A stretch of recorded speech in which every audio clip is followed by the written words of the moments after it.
Before the election, you said that there's a fairly good chance that we go over the fiscal cliff for a short period of time. Now that we know the makeup of the next Congress, who the next president will be, does that change your assessment? I don't know whether we'll go over it. It really depends very much on the Republicans in Congress.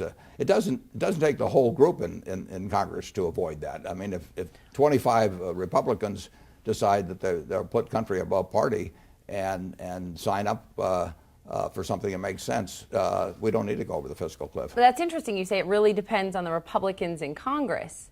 What about the president? I mean, he's taking a very hard line going into these negotiations, starting on Friday, asking off the bat for $1.6 trillion. Well, we need $1.6 trillion. We need to get our revenue up to about 19% of GDP. We need to get our expenses down to 21 or 21.5% of GDP, and everyone knows that.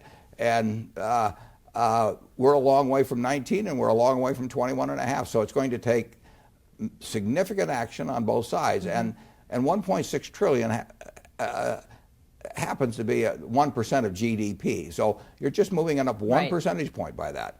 We'll need that much revenue. Now we'll need to cut expenditures significantly, very significantly too. What is the likelihood of the United States falling into a recession if we go over the cliff? I don't think that's going to happen. I think that if we go past January 1st, I don't know whether it'll be January 10th or February 1st, but we are not going to permanently cripple ourselves because 535 people can't get along. Even if we go over for 2 months, does that dip this economy back into recession? I don't think so. You don't think so? That's interesting because the CBO believes that. Yeah, well, I mean, we had Hurricane Sandy, which disrupted the economy for a period. We had Katrina many years ago. There are things that will disrupt the economy.